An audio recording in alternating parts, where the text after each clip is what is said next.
الحمد لله رب العالمين والصلاة والسلام الأتمان الأكملان على المبعوث رحمة للعالمين وعلى آله وأصحابه أجمعين. أما بعد. On continue cette série de cours portant sur les sciences du hadith, plus particulièrement sur la cause d'affaiblissement liée à la critique de l'un des rapporteurs de la chaîne de transmission. Et plus particulièrement axé sur l'intégrité du rapporteur. Sont passés maintenant, à travers les cours précédents, trois causes, trois critiques axées sur l'intégrité du rapporteur, à savoir l'accusation de mensonge, clairement, le fait qu'il soit connu, le rapporteur, pour mentir sur le prophète sallallahu alayhi wa sallam, dans sa narration plutôt, pour être plus précis, la suspicion de mensonge, à savoir que la personne soit connue pour mentir dans fi kalamihil adi, ils disent dans son discours mondain, mais il n'est pas avéré qu'il mente sur le prophète sallallahu alayhi wa sallam, ou la deuxième cause, qu'il soit le seul à rapporter une chose qui contredit une base religieuse. La perversion, on avait précisé que c'était le fait qu'un rapporteur soit considéré pervers en religion. Qu'est-ce que c'est le pervers en religion? C'est celui qui est connu pour faire un grand péché ou pour persister sur les petits. Aujourd'hui, on entame quelque chose d'assez important dans la science du hadith, à savoir l'innovation. Le fait qu'un rapporteur soit critiqué et qu'on dise du coup à son sujet que c'est un innovateur. C'est une critique. C'est une critique qui a été portée à certains rapporteurs. Il peut être bien de rappeler qu'est-ce que c'est que l'innovation. On dira kullu ma uhditha fi ad-din wa la dalila lahu min ash-shar'i min al-i'tiqadat wal ibadat fa huwa bid'ah. Donc tout ce qui est inventé dans la religion et qui n'a aucune preuve religieuse parmi les croyances ou les actes, c'est une innovation. C'est une innovation. Et celui qui accomplit une innovation, il est, bon, au minimum, on appelle ça un sahib bid'ah, donc auteur d'une innovation, ou un innovateur. Bon, après là, c'est une pratique légèrement différente de ce que l'on peut avoir dans notre manière d'interagir avec quelqu'un, mais voilà, un innovateur sera celui qui fera une innovation, qui aura une croyance innovée, par exemple. Vous n'êtes pas sans savoir que l'innovation dans notre religion, c'est une chose très grave, interdite et des plus graves. D'où on tire cela? Vous le savez, la parole d'Allah subhanahu wa ta'ala, Al-yawma akmaltu lakum dinakum wa atmamtu alaykum ni'mati wa raditu lakum al-islam dina. Aujourd'hui, j'ai parachevé pour vous votre religion. Allah subhanahu wa ta'ala nous dit aujourd'hui, j'ai parachevé pour vous votre religion, dans le sens des versets. Le fait qu'une chose soit parfaite, ça implique bien qu'elle n'ait ni manquement ni besoin d'ajout. C'est ça dans la logique normalement indiscutable. Qu'une chose parfaite, elle n'a ni manquement ni besoin d'ajout. Et cette religion, elle l'est. C'est Allah subhanahu wa ta'ala qui nous informe de cela. Ça montre bien qu'il n'y a pas de raison pour ajouter quoi que ce soit dans cette religion-là. Plus encore, on a d'autres textes qui sont venus appuyer cette interdiction-là, le fait qu'il n'est pas permis d'ajouter quoi que ce soit dans cette religion-là. Comme la parole du prophète sallallahu alayhi wa sallam rapportée par Aïcha, Man ahdatha fi amrina hadha ma laysa minhu fa huwa rad. Celui qui invente dans d'autres religions ce qui n'en fait pas partie, cela sera rejeté. Plus encore, celui qui agira de la sorte se verra être dans le péché et il encourra des punitions très lourdes, que ce soit ici-bas ou dans l'au-delà, comme par exemple le fait d'être privé de boire du bassin du prophète sallallahu alayhi wa sallam le jour du jugement.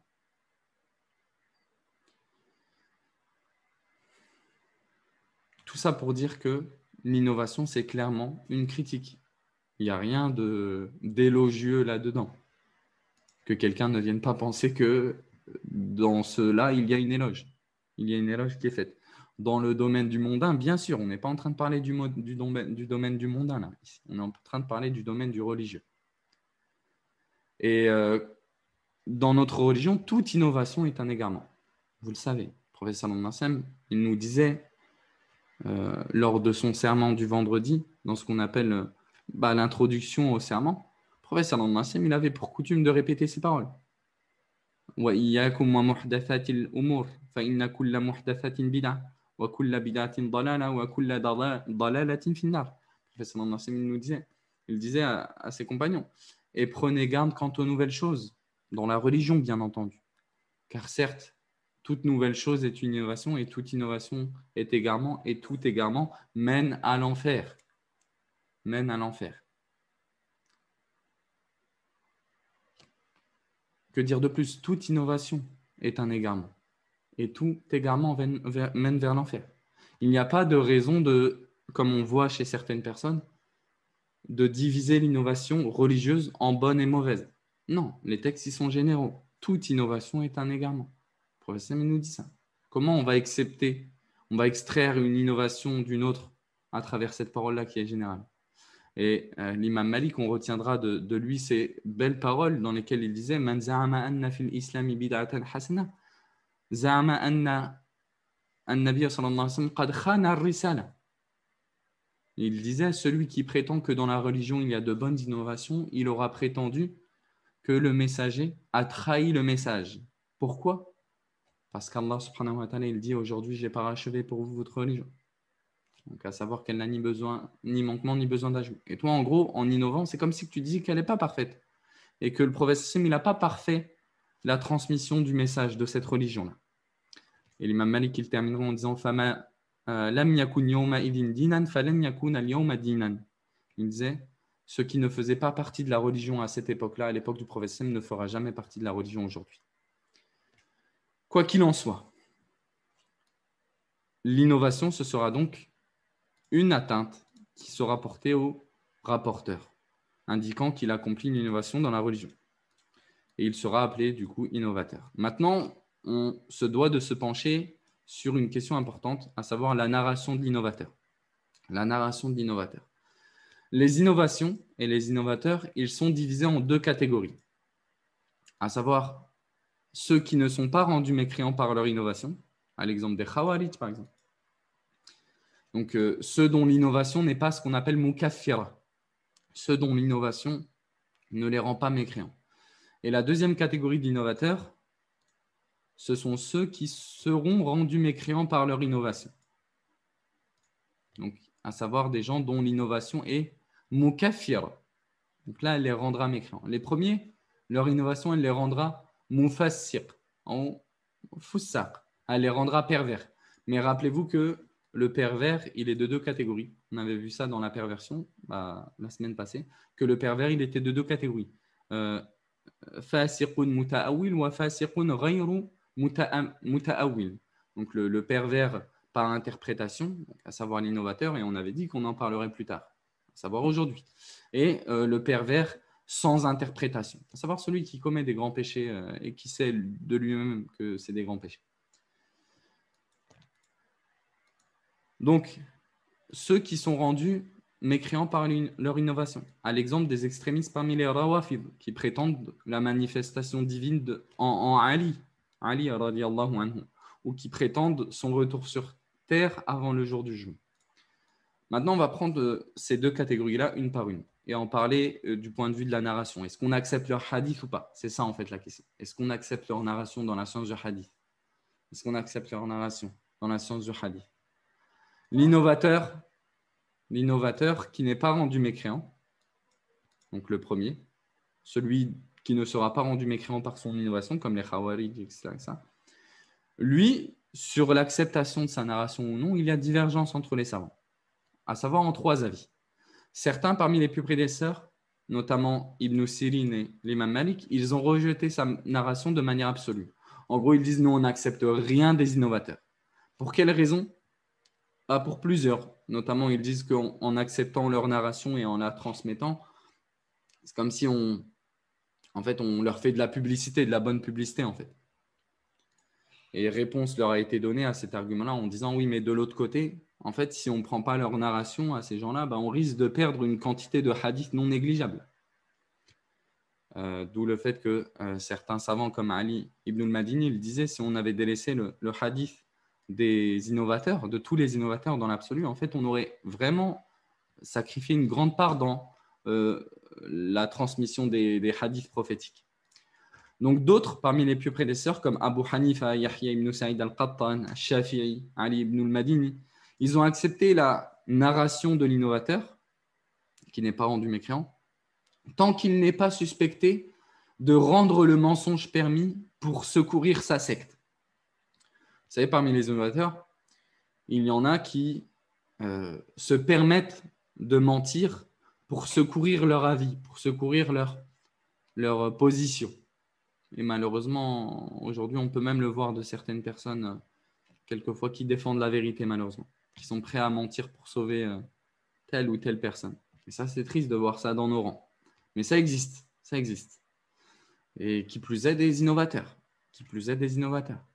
qui, à travers l'histoire, parmi eux, ont été nombreux à être capables de mentir sur le prophète sallallahu alayhi wa sallam pour sauver leur courant, en fait, leur secte. Donc, Abu Hanifa, Yahya ibn Sa'id al-Qattan, Shafi'i, Ali ibn al-Madini, il disait en gros, on accepte des innovateurs tant qu'on ne les suspecte pas de, entre guillemets, permettre le mensonge pour sauver leur voie, pour secourir leur secte. Parce que, effectivement, il y a des innovateurs qui ne permettent pas le mensonge. Même dans leur innovation, ils ne permettent pas le mensonge. Et par exemple, c'est ce qui est connu des Khawarij à la base. Ce qui est connu des Khawarij, c'est que les grands péchés font sortir de l'islam chez eux. Et donc, le mensonge, c'est un grand péché. Donc, ils n'étaient pas connus à la base pour mentir, même si, de mémoire, je me rappelle, dans Al-Muhaddith Al-Fasil, qui a écrit Al-Muhaddith Al-Fasil? Qui a écrit ça? Qui a écrit ce livre-là? Rappelez-vous. Qui a écrit ce livre-là? C'est le premier livre qui a été écrit dans la science du hadith de manière individuelle.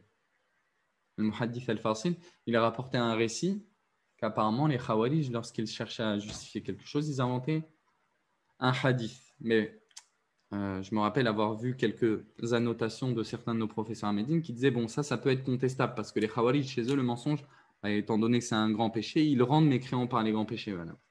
Bref, quoi qu'il en soit, il en existe parmi les gens de l'innovation qui ne rendaient pas le mensonge licite, même si c'était pour secourir leur secte. Donc, entre guillemets, Abu Hanifa, Yahya, Shafi'i, etc., eux, ils disaient, à partir du moment où la personne, elle est de confiance, elle n'est pas connue pour le mensonge, elle mémorise bien, même si c'est un innovateur, bien sûr, tant qu'il n'est pas rendu mécréant par son innovation, ils accepteraient de lui ce qu'il rapporte dans la science du hadith. C'est ça que ça veut dire. C'est ça que ça veut dire. Effectivement, c'est Ar-Rama Hurmuz.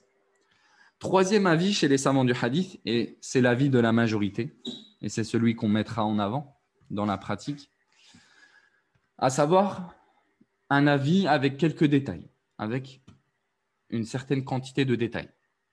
Eux, la majorité des savants dans la science du hadith, ils ont fait la distinction entre l'innovateur, ce qu'on appelle al-mubtadi' ad-da'i ila bid'atihi wa ghayri ad-da'i ila bid'atihi, entre l'innovateur qui appelle à son innovation et l'innovateur qui n'appelle pas à son innovation. Si vous préférez, l'innovateur militant, si vous préférez avec ce terme, qui va, entre guillemets, qui est militant, il veut appeler à sa secte, et celui qui n'appelle pas à sa secte. Et ça existe. Même aujourd'hui, on a des gens comme ça. On a des gens comme ça. Je me rappelle d'un prof de Coran dans notre ville qui, il est vraiment très âgé. Et depuis des générations et des générations, il enseigne le Coran aux enfants. Et il a grandi pourtant, selon ce papa, ce vieux monsieur, il a grandi avec la croyance d'Ash'ari. Mais dans ses cours de Coran, par exemple, il fait que du Coran. Il n'appelle pas du tout à cela. En fait, il n'y a pas une parole qu'il prononce, si ce n'est que c'est pour enseigner le Coran aux enfants. Lui, par exemple, on le considérera dans les sciences du hadith comme n'appelant pas à son innovation. Ce n'est pas ce qui est connu de lui. C'est pas ce qui est connu de lui. Et on en a d'autres qui sont, on va dire, militants, qui appellent clairement à leur innovation. Chaque fois qu'ils ont la parole, c'est pour, entre guillemets, appeler à leur secte. Ça existe, ça aussi. Ça existe. Donc, la majorité des savants, ils ont fait cette distinction-là, en disant, entre guillemets, la première distinction faite, le premier paramètre, ça va être de diviser les innovateurs en deux catégories. Les innovateurs qui ne sont pas rendus mécréants par leur innovation. Entre celui qui milite, moi j'utilise ce terme, mais c'est un petit peu pour que vous compreniez le message. Celui qui appelle à son innovation et celui qui n'appelle pas à son innovation. Donc ça, c'est le premier paramètre. Ils vont dire qu'on accepte la narration de celui qui n'appelle pas à son innovation À partir du moment, bien sûr, où il a rempli les autres conditions pour qu'on accepte sa narration, bien entendu. Mais on n'acceptera pas de celui qui appelle à son innovation. D'autres, parmi ces savants-là, ils ont ajouté même encore un peu plus de détails, des situations un peu plus précises qui peuvent survenir et dans lesquelles on pourrait se dérober à cette règle générale ou apporter une règle plus précise que cette règle-là. En disant, d'accord, je regarderai la faute de frappe, Inch'Allah. Du premier, ok, oui. Mhm.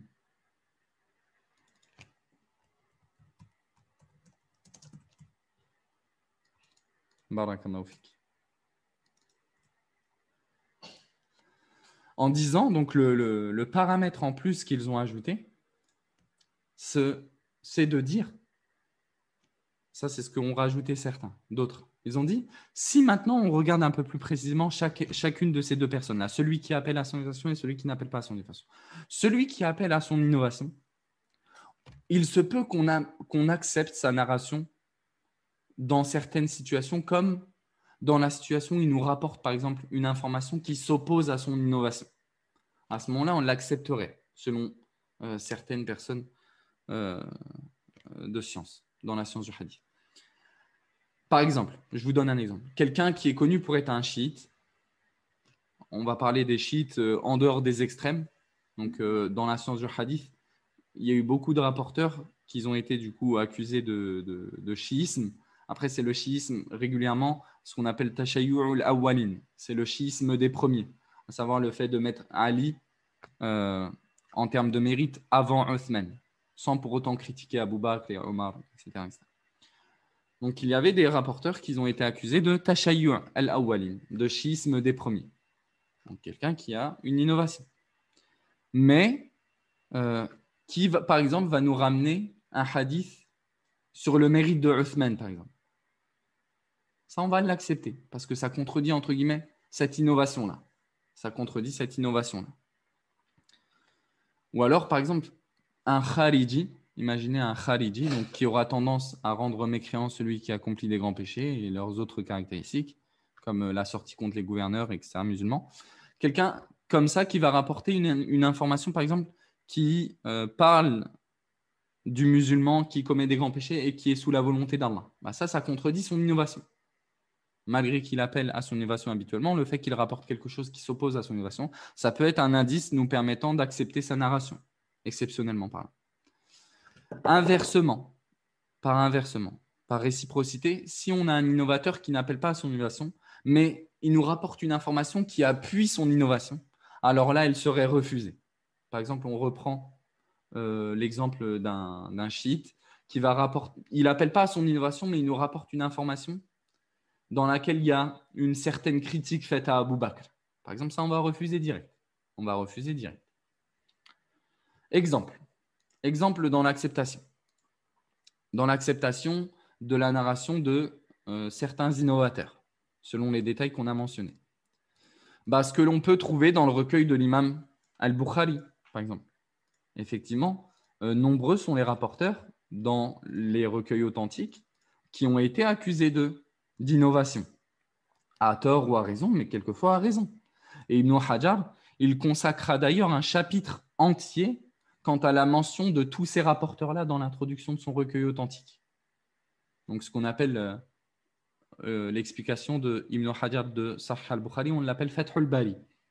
Et il y a une introduction qui est vendue avec, dans laquelle Ibn Hajar il défend le recueil authentique de l'imam al-Bukhari contre toutes les critiques qu'on peut même encore entendre aujourd'hui, subhanallah. Et il l'a appelé Hadiyus Sari. Hadiyus Sari, dans ce livre-là, chapitre 9, Ibn Hajar il l'a consacré à la mention des noms de tous les rapporteurs qui ont été critiqués dans Sahih al-Bukhari par des personnes, à tort ou à raison, mais il ramène ça. Et donc, dedans, il ramène les gens qui ont été accusés d'innovation. Il ramène cela. Et il dira, par exemple, au sujet de Omar ibn Abi Zaïda, il nous dit Omar ibn Abi Zaïda, Rumiya bil Qadar. Il fut accusé de renier le destin. Pourtant, il est dans Sahih al-Bukhari, dans le recueil authentique de al-Bukhari. Et celui qui retourne à ce chapitre-là, il verra toutes les personnes qui ont été accusées et ils sont rangés dans l'ordre alphabétique. Il les trouvera rangés il verra des rapporteurs qui ont été accusés donc de chiisme, de irja, de l'qadar, etc., etc. Mais s'ils sont dans le recueil authentique de Bukhari, bon, soit l'accusation, elle n'était pas réelle, ça peut arriver quelquefois qu'on dise au sujet d'un rapporteur qu'il avait telle innovation, mais que ce n'était pas avéré, que c'était purement une accusation, par exemple. Et d'autres, ça peut être réel, mais selon les détails qu'on a précisés. L'imam al-Bukhari, il a vu que c'était quelqu'un de fiable, quelqu'un de très bon mémorisateur, et il voit qu'on accepte des gens de l'innovation selon les conditions que l'on va souligner en fin de cours, même si on les a déjà soulignés maintenant. Donc, il est où le problème à ce moment-là? Il n'y a pas de problème. Il n'y a pas de problème. Il n'y a pas de critique qui puisse être faite à l'imam al-Bukhari pour ça. Pourquoi? Parce que dans la science du hadith, ce qui nous intéresse, il faut bien prendre en considération que dans la science de la narration, ce qui nous intéresse, c'est juste une retransmission, en fait. C'est juste, est-ce que tu as bien mémorisé et tu es quelqu'un d'intègre qui ment pas, en fait. C'est surtout ça qui nous intéresse dans les sciences du hadith. Donc, l'innovation, il se peut qu'elle ne s'oppose pas à ces deux principes-là, en fait. On n'est pas en train de parler de prendre la science de lui, même si bien sûr que la narration, c'est une science. Mais en fait, c'est juste nous répéter, en fait. C'est juste nous répéter ce que tu as entendu. On ne veut pas d'autre chose de toi. On veut juste nous retransmettre ça. C'est tout. Et ça, le pôle de cette transmission-là, c'est l'intégrité et la mémorisation. L'intégrité dans la fiabilité, à savoir qu'il ne ment pas, le fait qu'il soit à l'abri du mensonge, de la suspicion du mensonge, et qu'il soit un bon mémorisateur. C'est ça qui nous intéresse dans les sciences de la narration en réalité. Un autre exemple maintenant dans un innovateur qui ne sera pas forcément rendu mécréant, lui précisément pour son innovation. Je rappelle, il y a des différences entre l'anathémisation générale et l'anathémisation précise. Ce n'est pas le jour pour en parler. On en a déjà parlé dans l'explication des annulatifs de l'islam pour ceux qui suivent depuis cette époque les cours. Donc, un exemple dans le rejet d'une narration d'un innovateur qui aura été vu comme appelant à son innovation et rapportant quelque chose qui appuierait son innovation. Regardez ce que Ibn al-Qayyim il nous cite dans son livre Ahkam Ahli Dhimma. Il nous dit à propos d'un homme qui s'appelle Al-Ajlah ibn Abdillah, qui était un chiite. Il nous dit Wa amma hadith al-Ajlah ibn Abdillah ibn Abi al-Hudayl an Ali radiyallahu anhu annahu qala ما أعرف أحدا من هذه الأمة عبد الله بعد نبيها غيري عبدت الله قبل أن يعبده أحد من هذه الأمة 7 سنين. انظروا، فالأجلاح وإن كان صدوقا فإنه شيعي، وهذا الحديث معلوم بطلانه بالضرورة، فإن عليا رضي الله عنه لم يعبد الله قبل جميع الصحابة 7 سنين. Donc, Ibn al-Qayyim, il nous dit, quant au rejet du hadith, quant au hadith de Al-Ajlah selon Ali, qu'il aurait dit, dans lequel il aurait dit à Ali, je ne connais personne de cette communauté après son prophète qui ait adoré Allah avant moi. J'adorais Allah 7 ans avant que quiconque de cette communauté ne le fasse. Al-Ajlah, Ibn al-Qayyim, il nous dit, donc regardez cette narration qu'il affilie à Ali. On sait que c'est un chiite Al-Ajlah. Et on voit très bien que cette narration qu'il nous rapporte, elle vante un peu les mérites de Ali, bon, déjà par quelque chose de très étrange, on le remarquera déjà juste en lisant ce texte-là, mais on voit qu'il est question d'Ali, à savoir le point connu des chiites, le paramètre connu des chiites, l'extrémisme qu'ils ont quant à Ali, radiyallahu anhu. Donc Ibn al-Qayyim il nous dit Al-Ajlah, bien qu'il soit sadouk, quelqu'un de fiable habituellement, dont le hadith est Hassan, bon, il nous dit c'était un chiite. Bien qu'il soit sadouk, c'était un chiite. Et ce hadith est indiscutablement faux, car Ali n'a pas adoré Allah 7 ans avant l'ensemble des compagnons. Comment ça? Comment ça? Ali il a adoré Allah 7 ans avant l'ensemble des compagnons. Alors que déjà, bon, voilà, avant de se convertir. Techniquement, est-ce qu'il a adoré Allah? Et puis on sait que le premier, on va dire parmi les hommes à embrasser l'islam, c'est Abu Bakr. Bref. Donc Ibn al-Qayyim, il nous cite ça. ça nous montre bien que Ibn al-Qayyim, il en a conclu ce que nous, on en a conclu, c'est que cette narration-là, elle provient de quelqu'un qui est habituellement fiable, mais on voit qu'il était chiite et que ce qu'il nous rapporte, ça appuie très clairement son innovation. Donc, on l'a rejeté.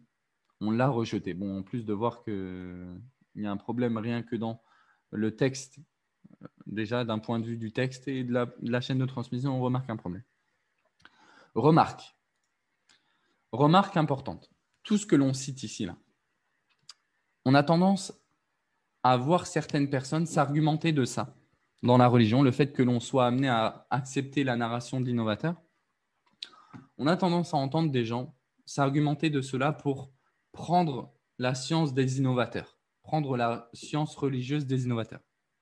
Ce n'est pas une question que je vais traiter avec beaucoup de détails. À la base, on ne prend pas des innovateurs la science religieuse. Et en tout cas, on ne s'argumentera pas de ça pour le faire. Bon, il y a des similitudes, bien entendu. Les savants, ils ont parlé de certaines situations dans lesquelles tu es amené à effectivement pouvoir prendre la science des innovateurs, etc. Je me rappelle, il n'y a pas si longtemps que ça, avoir vu une vidéo de Cheikh Abdesselam Achouaïr traiter de cette question-là, et je pense que ça avait été traduit en français. Si vous voulez écouter, ça peut être utile dans les situations dans lesquelles tu peux être amené à prendre la science des innovateurs. Mais quant au fait que l'on voit de manière assez frauduleuse cette argumentation-là pour parler dans l'absolu de la prise de la science des innovateurs, il y a une différence quand même à souligner. C'est que, comme je l'ai précisé tout à l'heure, dans la science du hadith, c'est surtout la véracité du rapporteur, sa confiance et sa mémoire qui nous intéressent. Pourquoi ? Parce qu'il est question juste, donne-moi le hadith, la narration que tu as mémorisée, c'est tout. Il n'est pas question de prendre vraiment sa compréhension, etc., etc. Alors que lors de l'apprentissage de la religion, c'est une compréhension qui est transmise. C'est pas qu'une narration qui est juste copier-coller, en fait. C'est une compréhension qui est transmise lors de l'apprentissage de la religion. C'est pour ça qu'on se doit d'être un peu plus consciencieux et attentif de qui on prend notre religion. Ça, c'est sûr. Ça, c'est sûr. Après, voilà, je rappelle qu'il y a certains détails, bien sûr, dans lesquels les savants, ils ont parlé, dans lesquels la personne, elle peut se retrouver dans cette situation, à prendre une science précise de certains innovateurs, sous certaines conditions. Et si certains d'entre vous voulaient mettre le lien de la vidéo, mettez-le peut-être dans le chat. Il y a une vidéo de Cheikh Abdesselam Chouaïr qui a été traduite, je crois, il n'y a pas si longtemps que ça. Et même si tu rassembles les paroles des savants, en dehors des situations où tu vois qu'ils disent que c'est interdit, on voit qu'il y a certaines situations où tu peux être amené à apprendre, sous certaines conditions. Bon, en résumé, la narration de l'innovateur n'est acceptée qu'en présence de 4 conditions. Si on veut résumer le cours, on pourrait le résumer de la sorte. Première condition, qu'il ne soit pas rendu mécréant par son innovation. Par son innovation.